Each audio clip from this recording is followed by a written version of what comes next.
नमस्कार। इस वीडियो में हम हजारी प्रसाद द्विवेदी के निबंध साहित्य के मर्म को आगे बढ़ाते हैं। हजारी प्रसाद द्विवेदी जी कहते हैं कि मैं यह भी नहीं कहने जा रहा हूँ कि रिवॉल्ट का होना वांछनीय है। ये रिवोल्ट किसके लिए आ रहा है? ये रिवोल्ट शब्द क्रांति के लिए आ रहा है। तो हजारी प्रसाद द्विवेदी नहीं कहते कि क्रांति होना अनिवार्य हो, क्रांति होनी ही चाहिए या अवांछनीय है या नहीं होनी चाहिए। हजारी प्रसाद द्विवेदी जी कहना चाह रहे हैं कि मैं ये नहीं कहना चाहता कि क्रांति होनी चाहिए या नहीं होनी चाहिए। ठीक है, यह सब अवान्तर प्रसंग है। यथावसर मैं इसकी चर्चा करूँगा। यहाँ मैं केवल संस्कारों की प्रबलता और तजन्य सांस्कृतिक मनोद्वंद्व का एक उदाहरण आपके सामने रख रहा हूँ।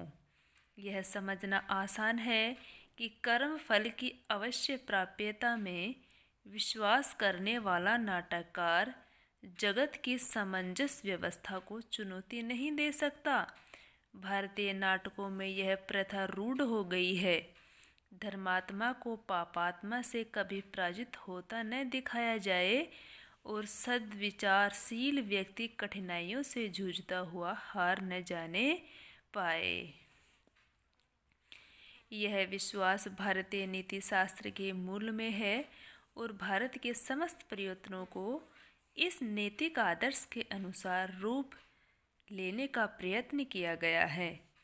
इसलिए भारतवर्ष में उस श्रेणी के नाटक या आख्यायिका या काव्य नहीं लिखे गए जिन्हें ट्रेजिडी कहते हैं। अब ये ट्रेजिडी क्या होता है? ट्रेजिडी दुखांत नाटक होते हैं। जो दुखांत काव्य होता है, जिस काव्य या जिस उपन्यास, जिस नाटक का अंत दुख के साथ में होता है, उसे ट्रेजिडी कहा जा गया है। परंतु इसीलिए तो हजारी प्रसाद द्विवेदी क्या कह रहे हैं कि इसलिए भारतवर्ष में उस श्रेणी के नाटक या आख्यायिका या काव्य नहीं लिखे गए जिन्हें ट्रेजिडी कहा गया है। परंतु यदि एक बार मनुष्य के मानसिक आवेगों और संवेगों को दृष्टि में रखकर विचार करे तो एक दूसरी सच्चाई भी सामने आती है।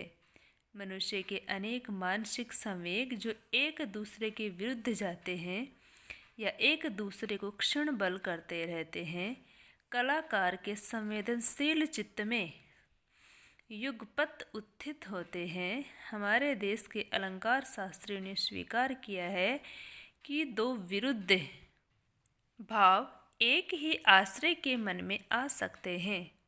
रस की अनुभूति में ये सब समय के बाधक ही होते हैं। इसलिए इनमें किसी एक को या तो अन्य अंग बनाकर गौण हो जाना चाहिए या आश्रय का भेद दिखाकर रसबोध के मार्ग को निष्कंटक कर देना चाहिए। यह तो इस पार से अनुमान कर ही लिया जा सकता है कि आश्रय के चित्त में न सही, कवि के चित्त में ऐसे ऐसे विरुद्ध भाव एक साथ आ जाते हैं।